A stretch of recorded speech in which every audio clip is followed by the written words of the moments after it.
अस्सलाम वालेकुम रहमतुल्लाहि वबरकातुहू।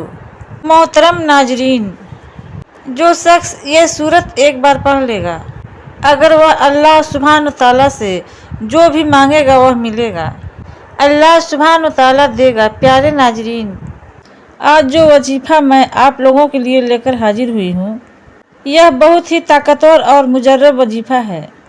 यह वजीफ़ा पढ़ते ही किस्मत के बंद ताले न खुल जाए तो आप मुझे कहना। आपकी तकदीर ऐसे बदलेगी कि दुनिया देखते रह जाएगी। भाई बहन चाहते हैं कि सुबह व शाम में उनकी तकदीर बदल जाए।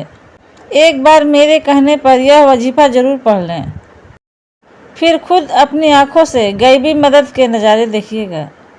इस वजीफ़ा को करने के बाद आपकी माली मुश्किलात, जो परेशानियां हैं रिज्क और दौलत को लेकर, और अगर सालों साल से आप बेरोज़गार हैं, रिज्क और तंगी की वजह से आप बहुत ज़्यादा परेशान हैं, तो आप अल्लाह सुब्हान व तआला के ज़ात पर यकीन करते हुए यह वजीफ़ा पढ़ना है।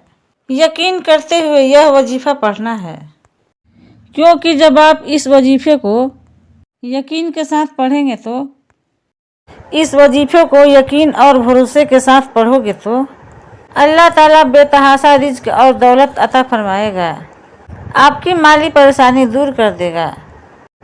इंशाअल्लाह इस वजीफ़े को आप कहीं भी पढ़ सकते हैं और नमाज के बाद भी पढ़ सकते हैं।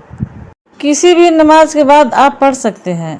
आप कहीं भी पढ़ सकते हैं, जहाँ भी मौका मिले, जहाँ फुर्सत मिल रहा है वहीं पर आप पढ़ सकते हैं। इस वजीफ़े को आप पढ़ लीजिएगा नाजरीन, कहीं भी कोई कोताही ना हो।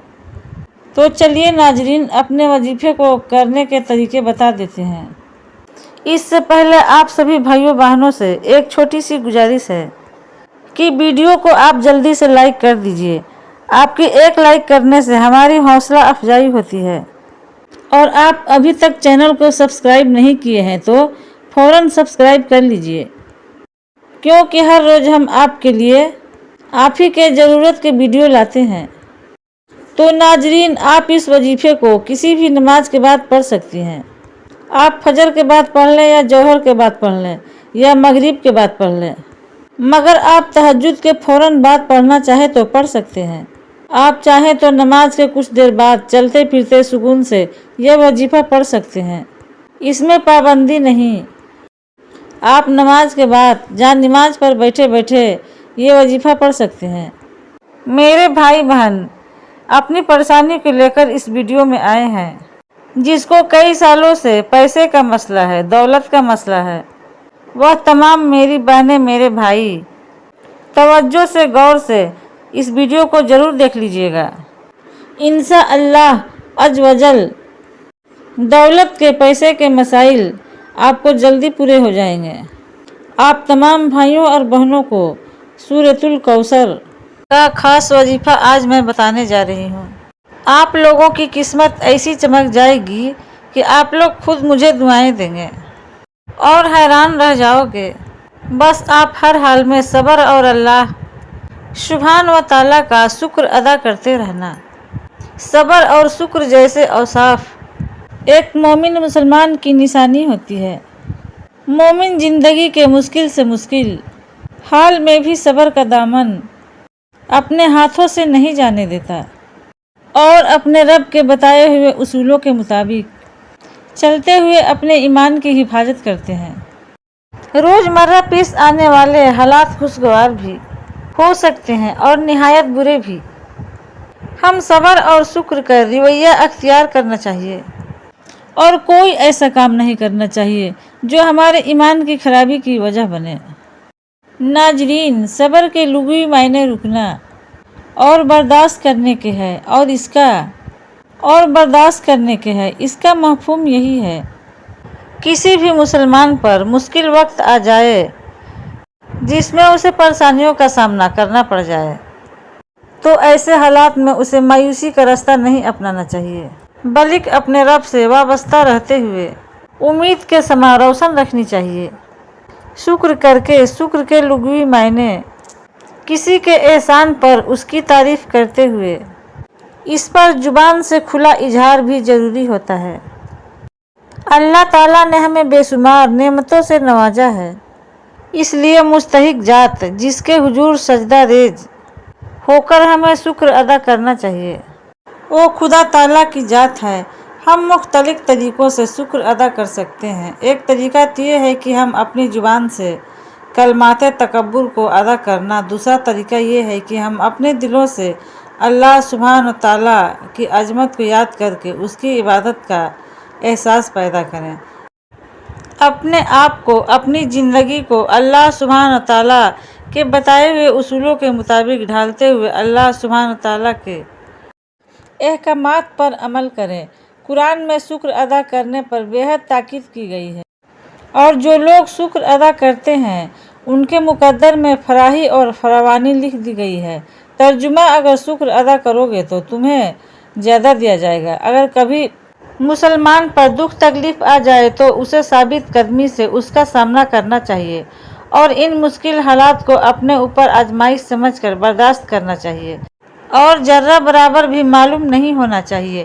ایسے حالات میں صرف خدا سے ہی مانگنا چاہیے، اور اپنے ہاتھوں کو صرف اسی ذات کے سامنے دعا مانگنے سے اٹھانا چاہیے، کیونکہ اسی کے ذات کے قبضۂ قدرت میں دنیا اور آخرت کی تمام طاقتیں ہیں۔